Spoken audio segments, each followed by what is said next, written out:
बिस्मिल्लाहिर्रहमानिर्रहीम। अस्सलाम वालेकुम। आज मैं बहुत मज़ेदार, सिंपल और आसान बनने वाली ब्राउनीज बनाना सिखाऊंगी।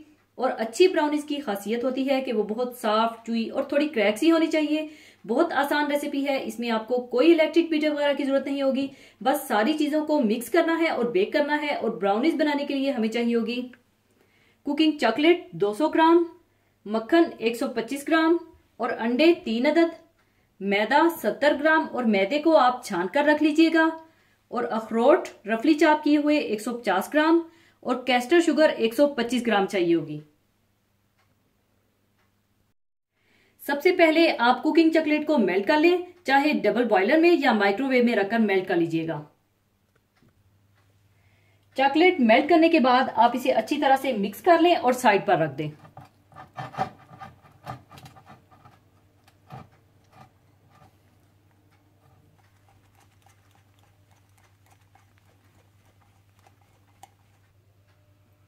इसके बाद आप मक्खन को भी पिघला लीजिएगा, चाहे माइक्रोवेव में या किसी बर्तन में डालकर चूल्हे पर पिघला लीजिएगा। और मक्खन को पिघलाने के बाद आप इसे किसी बड़े बर्तन में शिफ्ट कर दें।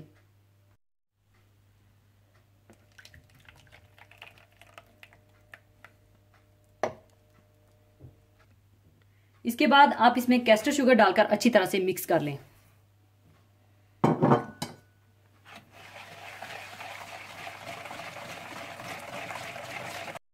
मक्खन और कैस्टर शुगर को अच्छी तरह से मिक्स करने के बाद आप इसमें अंडे डाल दें और इन्हें भी अच्छी तरह से मिक्स कर लें।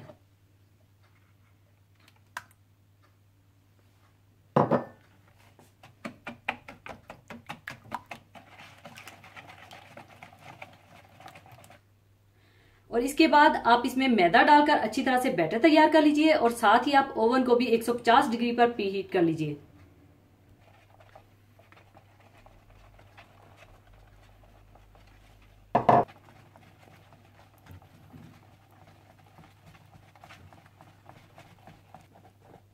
और जब अच्छा सा बैटर तैयार हो जाए तो आप इसमें मेल्ट की हुई चॉकलेट डालकर अच्छी तरह से मिक्स कर लें।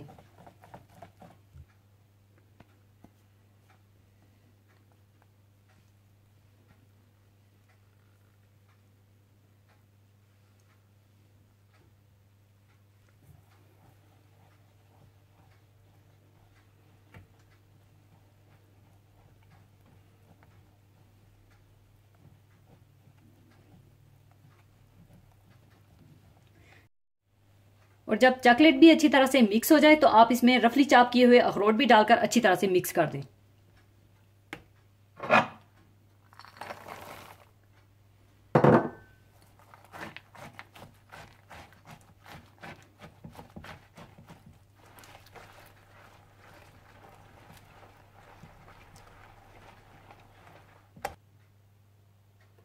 अच्छी तरह अखरोट मिक्स करने के बाद आप कोई स्क्वायर या रेक्टेंगुलर शेप का कोई पैन या मोल्ड ले लीजिएगा ब्राउनीज को बेक करने के लिए। और इसमें बटर पेपर लगाकर इसे वेल ग्रीस कर लीजिएगा और थोड़ा मैदा छिड़क दीजिएगा। और फिर ये सारा बैटर आप इस मोल्ड में शिफ्ट कर दीजिएगा।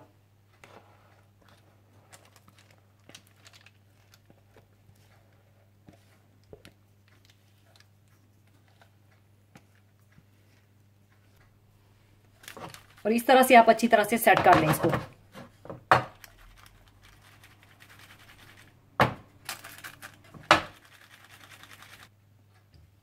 और अब आप ओवन के सेंटर में रखकर 150 डिग्री सेंटीग्रेड पर रखकर तकरीबन 40 मिनट के लिए इसे बेक कर लीजिए।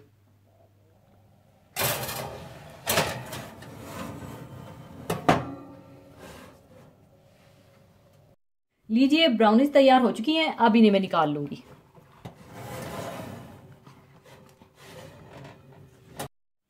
रूम टेम्परेचर पर आने के बाद अब मैं इसके पीसीस काट लूंगी और सर्विंग प्लेट में निकाल लूंगी।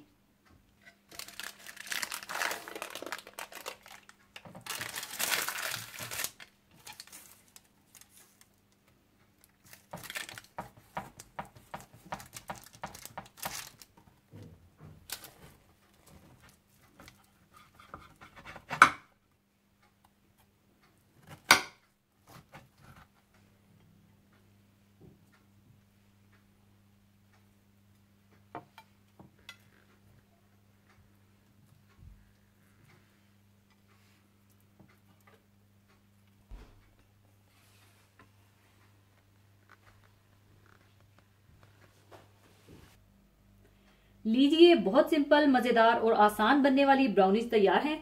इसे आप चाहें तो कोई सी भी आइसक्रीम या चॉकलेट फज सॉस के साथ भी सर्व कर सकते हैं, या इसे ऐसे ही सर्व कर सकते हैं। तो जरूर बनाइएगा और दुआओं में याद रखिएगा। और जाने से पहले एक हदीसे पाक शेयर करना चाहूंगी। हदीसे पाक इस तरह से है। हजरत अंस रजी अल्लाह ताला अन्हो से रवायत है कि रसूलुल्लाह सल्लल्लाहु अलैहि वसल्लम ने इरशाद फरमाया, जो बंदा 2 लड़कियों का बार उठाए और उनकी परवरिश करे यहाँ तक कि वो मने बलोग को पहुंच जाएं, तो वो और मैं क़यामत के दिन इस तरह होंगे कि रावी हजरत अंस रजी अल्लाह ताला अन्हो कहते हैं कि आप सल्लल्लाहु अलैहि वसल्लम ने अपने हाथ की उंगलियों को बिल्कुल मिलाकर दिखाया, यानी ये कि जिस तरह ये उंगलियां एक दूसरे से मिली हुई हैं, इसी तरह मैं और वो शख्स बिल्कुल साथ होंगे। सुभान अल्लाह। रसूलुल्लाह सल्लल्लाहु अलैहि वसल्लम ने हर साहिब औलाद पर उसकी औलाद का ये हक बताया है कि वो बिल्कुल शुरू ही से उसकी तालीम और तरबियत की फिक्र करे। अगर वो इसमें कोताही करेगा तो गुनाहगार होगा। खास करके लड़कियों के साथ तो हुस्ने सुलूक की बड़ी अहमियत बयान की है। जैसा कि इस हदीस से भी मालूम होता है, इस्लाम से पहले अरबों में तो लड़कियों की पैदाइश को बोझ और बाइसे जिल्लत समझा जाता था। बहुत से शकीउल कल्ब तो खुद अपने हाथों से इन्हें जिंदा जमीन में दफन कर देते थे। लेकिन इस्लाम ने औलाद के हुकूक के मामले में लड़के और लड़कियों के बाहम फर्क को न सिर्फ मिटा दिया, बल्कि लड़कियों के साथ खुसूसी हुस्ने सलूक को हुजूर अकरम सल्लल्लाहु अलैहि वसल्लम ने लड़कियों का सिर्फ हक ही नहीं बतलाया, बल्कि अल्लाह ताला की तरफ से दाखिला जन्नत और अजाब दोज़ख से निजात के ऐलान के साथ साथ ये खुशखबरी भी सुनाई कि लड़कियों के साथ अच्छा सलूक करने वाले अहले ईमान क़यामत में मेरे इतने करीब होंगे जिस तरह एक हाथ की बाहम मिली हुई उंगलियां होती हैं। सुभान अल्लाह। लेकिन अफसोस, आज भी बहुत से इलाकों और तबकों में लड़की को एक बोझ और मुसीबत समझा जाता है और उसकी पैदाइश पर अफसुर्दगी और गमी की फिजा छा जाती है। अल्लाह ताला हम सब मुसलमानों को इस्लाम की सही फहम नसीब अता फरमाए, आमीन। और अपनी बेटियों से बहुत प्यार कीजिए। इसी के साथ मैं आपसे इजाजत चाहूंगी। अपना बहुत ख्याल रखिएगा, दुआओं में याद रखिएगा। अल्लाह हाफिज।